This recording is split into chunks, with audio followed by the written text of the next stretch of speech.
How's it going, everyone? Welcome back to the channel. So on today's video, we're going to be talking about Honda's 1.5T, specifically their issues with the head gaskets blown prematurely, usually around 40 to 80, 90,000 miles. I'm seeing a ton of them blow. And a lot of people will make the argument that it's a lack of maintenance, abuse, people modifying them, etc., etc. And although that may be the case for some people, truth be told that I've done more head gaskets on these 1.5Ts in the last 2-3 years than I've done on every other Honda engine combined since I started in 2008. So obviously, in my opinion, there's an issue here. No, I'm not an engineer. People are going to bring up that argument as well, but the proof is in the pudding.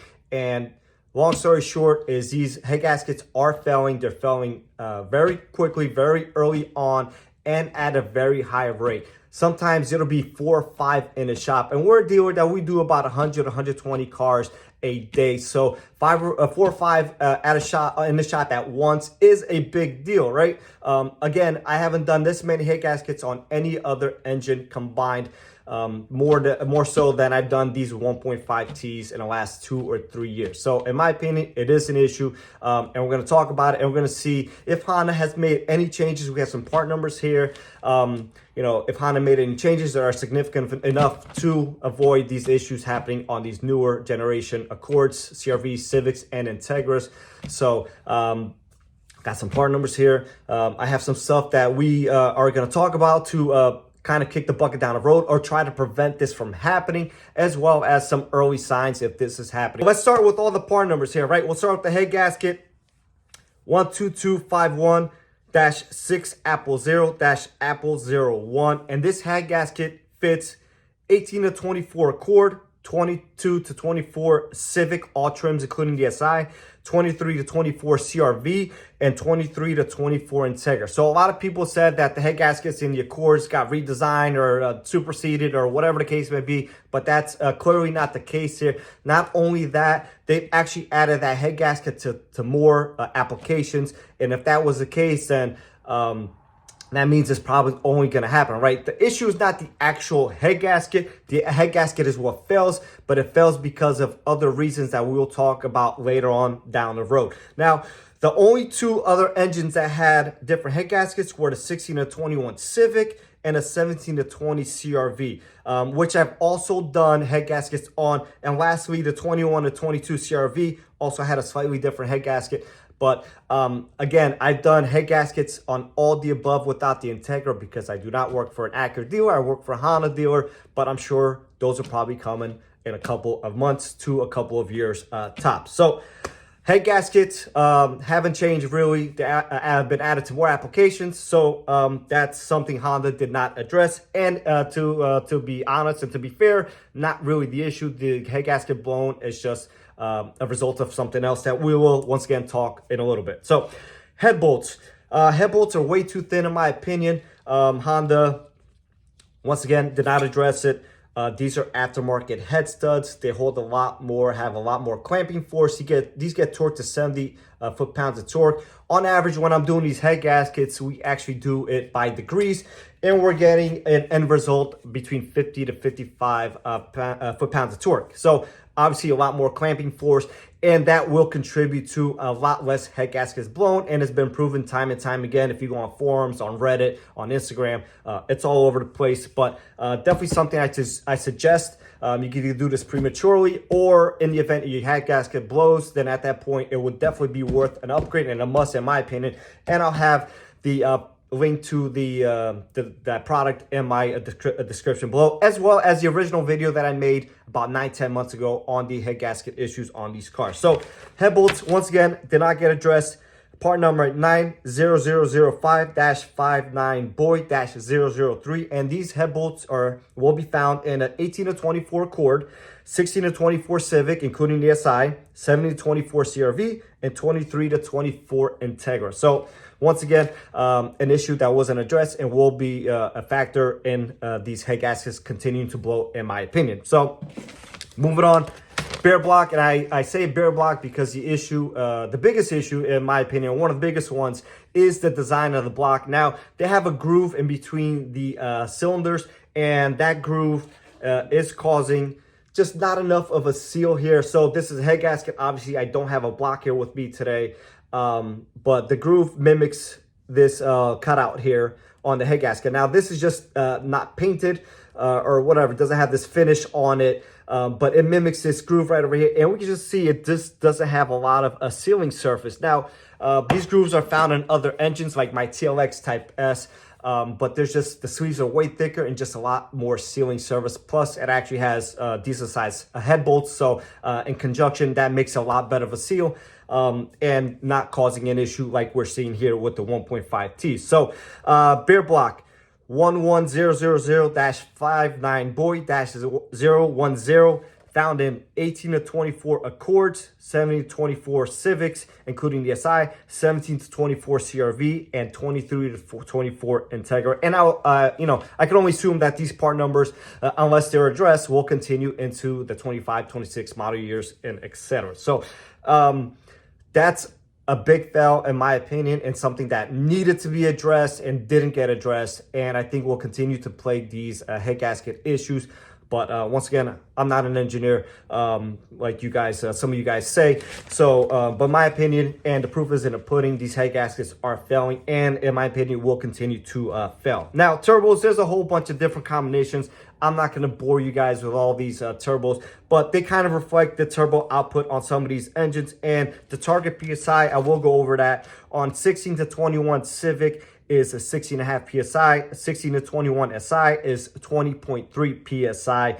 17 to 22 CRV is 18.5 PSI. 18 to 22 Accord, 20.2 PSI. And 22 SI and Integra, 17.8 PSI. I couldn't find any information on the 23 and up Accords and CRVs, but you can only assume they'd probably be around 20 PSI or so, considering that the torque and power numbers are almost the same as the previous generation Accord. So that obviously contributes to different power levels, and I think is part of the reason why the Accord does fail a lot more than the Civic or the CRV. I would say the Accord probably is 80% of our failures, 70 to 80%. The CRV probably, like 10 to 15%, and we get a couple Civics here and there as well, including some SIs. Next thing to talk about is a fuel octane. So I went digging around, I went on Honda's website, and the Civic SI for specifications says regular fuel. In parentheses, it says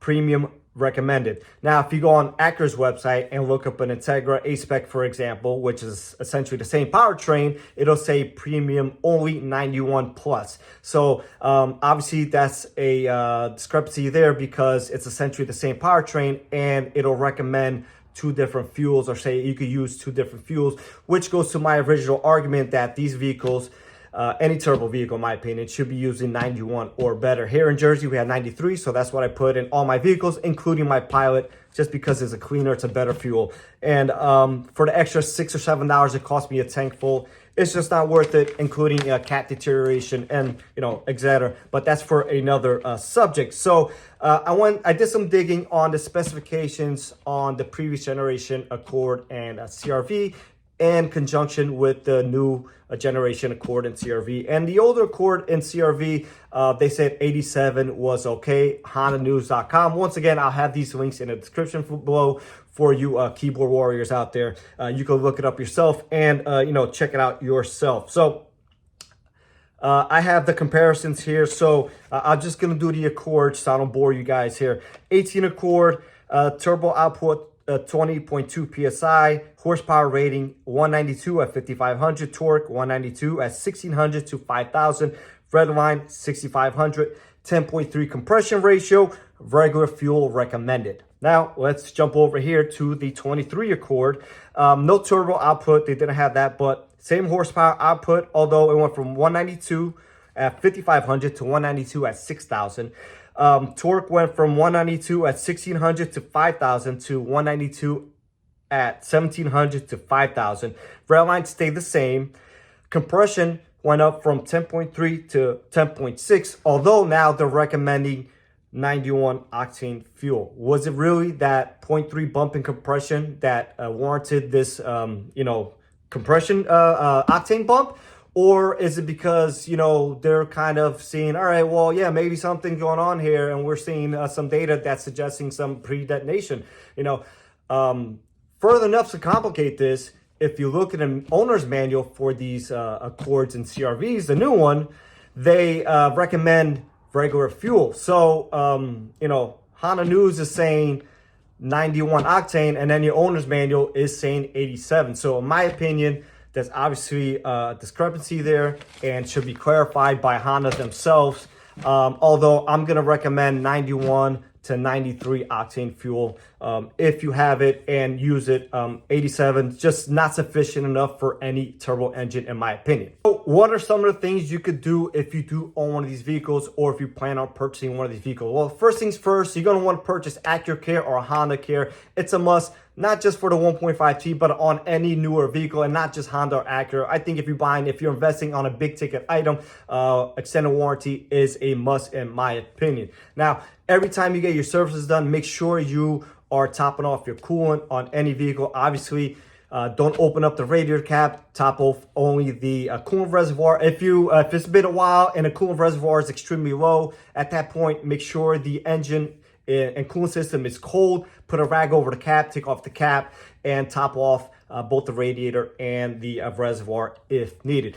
Also, you're going to want to use, again, 91 or better octane fuel. Again, I use here 93 in Jersey, and this should be common practice on any turbocharged car, in my opinion, or any forced induction car, in my opinion. Also, you could either do this proactively, or once the head gasket, if it does blow, you get some aftermarket head studs like we talked about here already. And once again, I'll have the description of that, the link to that in the description below.